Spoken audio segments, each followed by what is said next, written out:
घरात जेव्हा पूर्वी भाजीला काही नसायचं, तेव्हा माझी आजी काय करायची, तूर डाळ रात्रभर पाण्यामध्ये भिजत घालायची. सकाळी उठल्यानंतर याचं पाणी निथळून घ्यायची आणि पाट्यावर ही डाळ मस्त जाडसर वाटून घ्यायची. यानंतर शेंगदाणा तेलामध्ये फोडणी घालून झणझणीत त्याचं झुणकं तयार करायची.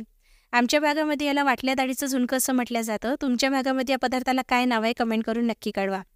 तर ही जी वाटल्या डाळीचं झुणकं आहे ना, चुलीवर भाजलेल्या गरमागरम आणि खरपूस भाकरीबरोबर, ठेचलेल्या कांद्याबरोबर आणि कैरीच्या लोणच्याबरोबर खायला खूप मस्त लागतं. तुम्ही सुद्धा एकदा नक्की करून बघा, तुम्हालाही खूप आवडेल. तर यासाठी मी 2 वाटी तूर डाळ रात्रभर पाण्यामध्ये भिजत घातलेली होती आणि दुसऱ्या दिवशी यातलं सर्व पाणी आपल्याला निथळून घ्यायचं आहे. आता 2 ते 3 मिनिटासाठी आपण ही डाळ अशी चाळणीमध्ये पसरवून ठेवूया. त्यानंतर आपल्याला वाटून घ्यायची आहे. तर बघू शकता, डाळ जी आहे नीट भिजल्या गेलेली आहे. तर आता ही डाळ आपल्याला वाटून घ्यायची आहे. तुमच्याकडे पाट्याची सोय असेल तर तुम्ही पाट्यावर याला जाडसर वाटून घेऊ शकता. पण पाटा बहुतेक जणांकडे उपलब्ध नसतो, त्यामुळे तुम्ही याला मिक्सरमध्येही जाडसर वाटून घेऊ शकता. पण ही गोष्ट खरी आहे की पाट्यावर वाटलेल्या डाळीचं झुणकं जे बनतं ना, ते खूप चविष्ट लागतं मिक्सरमध्ये वाटलेल्या डाळीपेक्षा. तर पाट्याची सोय असेल तर पाट्यावरच वाटून घ्या. आता हे झुणकं असल्यामुळे याला कांदा थोडा जास्त घालावा लागतो. तर इथे मी 3 ते 4 मोठ्या आकाराचे कांदे उभ्या आकारामध्ये जाडसर चिरून घेतलेले होते. झुणक्याला कांदा घालत असताना जाडसर चिरलेलाच घालायचा. तर मी थोडं मीठ घातलेलं आहे. सुरुवातीला तेल न घालता लालसर रंग येईपर्यंत कांदा परतून घ्यायचा. कांदा थोडा ओलसर व्हायला लागला म्हणजे कांद्याला पाणी सुटायला लागलं की यामध्ये आता तेल घालायचं आहे. तर इथे जर शेंगदाणा तेल असेल तर शेंगदाणा तेलाचाच वापर करा. शेंगदाणा तेलामध्ये बनवलेलं झुणकं खूप चविष्ट लागतं. तर कांदा थोडा लालसर झाला की लसूण, आलं आणि जिरे हे जाडसर ठेचून यामध्ये घालायचं. 2 ते 3 मिनिट परतून घ्यायचं. यामध्ये जिरे घातलेलं आहे आणि थोडी मोहरी घालायची आहे. नीट एकदा परतून घ्यायचं. आता यामध्ये काही कोरडे मसाले घालूया. सर्वात आधी मी अर्धा चमचा हळद घालते आहे. लाल तिखट या झुणक्याला थोडं जास्त घातलं तर चव छान येते, तरीही तुमच्या आवडीनुसार कमी जास्त करू शकता. हे झुणकं झणझणीत असेल तर छान चविष्ट लागतं. तर कोरडे मसाले 2 ते 3 मिनिट परतून घ्यायचे आहे.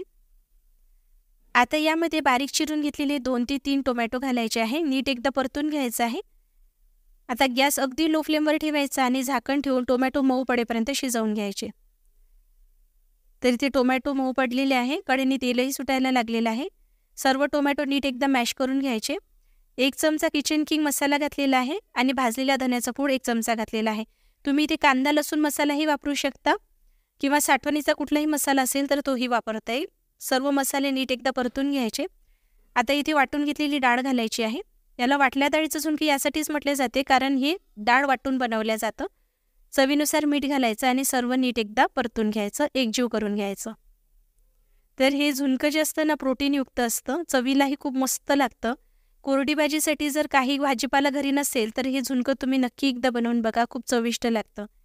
आता याला आपल्याला झाकण न ठेवता सुरुवातीला शिजवायचं आहे. गॅस अगदी मंद आचेवर ठेवायचा. हे जसं जसं कोरडं व्हायला लागतं तसं तसं कढई सोडायला लागतं.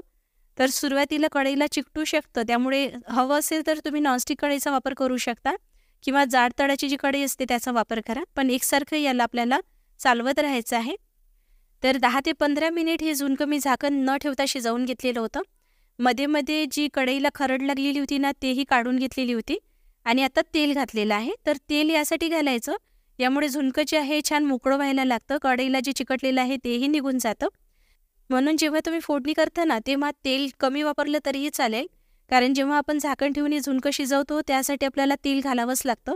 त्यामुळे झुणकं जे आहे छान मोकळं होतं आणि खात असताना गळ्यात अडकल्यासारखं होत नाही. म्हणून झुणक्यामध्ये ना तेलाचं प्रमाण थोडं जास्त घालावं लागतं आणि शक्य असेल तर शेंगदाणा तेलाचा वापर करा. यामुळे झुणक्याला चव खूप छान येते. तर अगदी मंद आचेवर झाकण ठेवून 15 ते 20 मिनिटासाठी हे झुणकं मी शिजवून घेतलेलं होतं.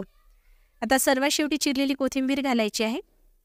तर हे गरमागरम गावरान चवीचं झुणकं इथे तयार झालेलं आहे. तुम्ही सुद्धा हे वाटल्या डाळीचं झुणकं एकदा नक्की बनवून बघा आणि खास करून चुलीवर भाजलेल्या गरमागरम खरपूस भाकरीबरोबर खाऊन बघा. खरंच सांगते तुम्हाला, महागड्या हॉटेलमधल्या महागड्या जेवणाची चवसुद्धा फेल वाटेल, एवढं चविष्ट हे गावरान जेवण लागतं. शिवाय पौष्टिकसुद्धा आहे, कारण यामध्ये प्रोटीन भरपूर प्रमाणात असतं. आता एक सर्वात महत्त्वाची टीप अशी आहे की समजा तुम्हाला रात्रभर डाळ भिजत घालण्याची आठवण राहिली नसेल तर सकाळी गरम पाण्यामध्ये सुद्धा 3 ते 4 तासासाठी ही डाळ तुम्ही भिजत घालू शकता आणि हे झणझणीत झुणकं तयार करू शकता. रेसिपी कशी वाटली कमेंट करून नक्की कळवा. जर आवडली असेल तर लाईक करा. अशाच रेसिपी पुढे बघण्यासाठी घरोघरी अन्नपूर्णा या यूट्यूब चॅनललाही सबस्क्राईब करा आणि फेसबुक पेजलाही फॉलो करा. लवकरच भेट होईल. तोपर्यंत खूप खूप धन्यवाद.